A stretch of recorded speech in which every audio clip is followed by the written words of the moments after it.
अब हम इसी क्वेश्चन की सेकंड रिक्वायर्ड कर रहे हैं। अब सेकंड रिक्वायर्ड में आपको लिक्विडेशन समरी बनाने को कह रहा है, और लिक्विडेशन समरी जो बनती है वो अकाउंटिंग इक्वेशन के फॉर्मेट से बनती है। तो सबसे पहले ये हो जाएगा सीरियल नंबर, यहाँ पे हम बनाएंगे डिस्क्रिप्शन का बॉक्स,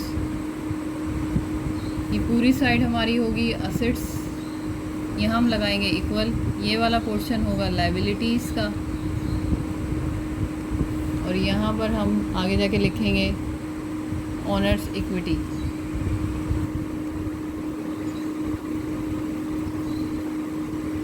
ऑनर्स इक्विटी या यहाँ पे पार्टनर्स इक्विटी लिखेंगे तो ज़्यादा बेहतर रहेगा, तो आप लोग यहाँ पार्टनर्स इक्विटी लिखते हैं तो बेहतर रहेगा। सबसे पहली चीज़, आपको जो सवाल में बैलेंसेस गिवन है वो आपको पहले उनकी हेडिंग्स लिखनी है यहाँ पे। तो सबसे पहले आपको गिवन था यहाँ पे कैश, असेट साइड पे कैश, और उसके बाद आपको यहाँ पे गिवन था प्लस करके लिखेंगे अदर असेट्स। असेट साइड पे ये दो चीज़ गिवन थी, और आपको यहाँ पर लायबिलिटी साइड पे गिवन था अकाउंट्स पेएबल, और कैपिटल साइड पे आपको 3 पार्टनर्स के कैपिटल गिवन है। सबसे पहले इरफान कैपिटल,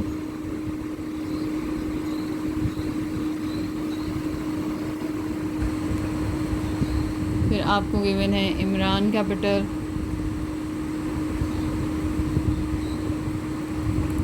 फिर आपको गिवन है यहाँ पे कामरान कैपिटल। और ये 2 पेजेस पे बनेगी बिल्कुल इसी तरह से। सबसे पहले हमने जो सवाल में बैलेंसेस गिवन है हम उनको लिख दें। तो हमें सबसे पहले यहाँ पे बैलेंसेस गिवन है, कैश का बैलेंस गिवन था 1,40,000, अदर एसेट्स गिवन नहीं थे। फिर हमें अकाउंट्स पेबल गिवन थे 1,20,000, ये इक्वल ऐसे ही आएगा।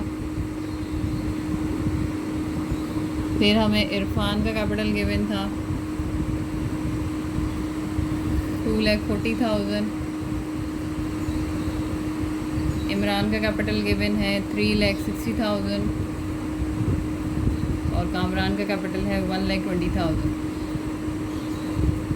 ये जो अकाउंटिंग इक्वेशन होती है इसकी ख़ास बात ये होती है कि ये इक्वल से लेकर यहाँ तक और इस साइड से लेकर यहाँ तक, ये दोनों साइड हर लेवल पे इक्वल आनी चाहिए। अगर मैं यहाँ पर देखूँ तो हमारे पास ये 8,40,000 है, तो उसका मतलब है ये भी 8,40,000 होना चाहिए। तो यहाँ पे कितनी रकम कम है, 7 लाख। ये हम पीछे कैलकुलेट कर चुके हैं, तो हम यहाँ वहाँ से भी लिख सकते थे।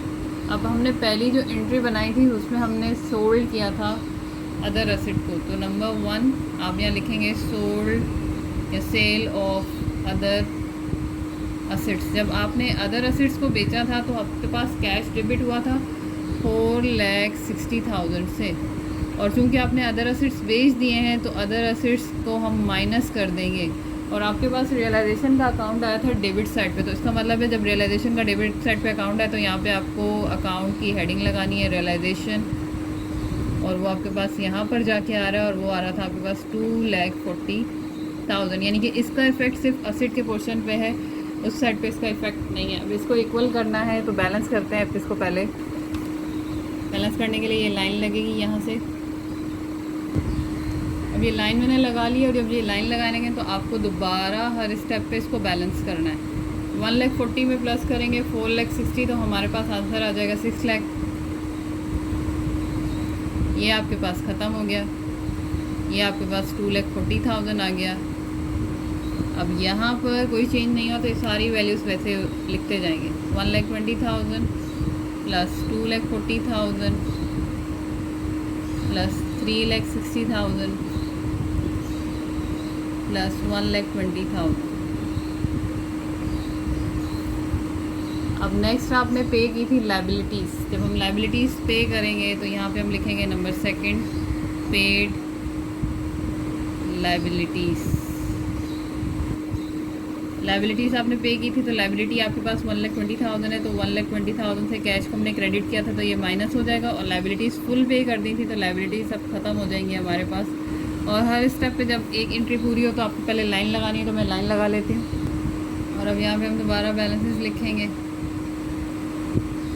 ये आपके पास माइनस होके बचेगा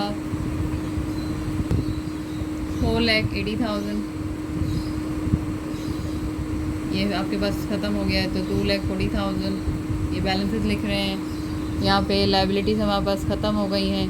कैपिटल वैल्यूज आप दोबारा रिपीट कर दें, 2,40,000 प्लस 3,60,000 3,60,000। फिर इसके बाद हम आगे लिखेंगे कामरान का कैपिटल 1,20,000। तो ये हमारे पास नेक्स्ट स्टेप में हमने रियलाइजेशन को डिस्ट्रीब्यूट किया था। जब हम रियलाइजेशन को डिस्ट्रीब्यूट करेंगे तो हमारे पास एंट्री बनेगी। यहाँ पे हम लिखेंगे distribution of realisation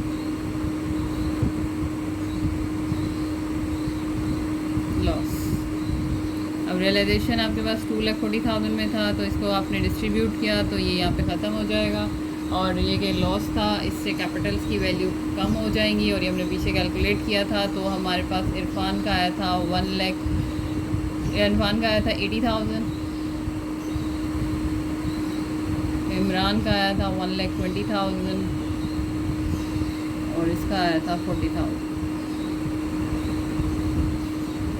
line draw करेंगे और इसे हर स्टेप पे बैलेंस करना है, तो हम इसको बैलेंस करेंगे। तो यहाँ पे ये 4,80,000 ये ख़त्म हो गया। अब यहाँ पे कैपिटल्स में 2,40,000 में से 80 जाएगा, तो हमारे पास आंसर बचेगा 1,20,000, 1,60,000।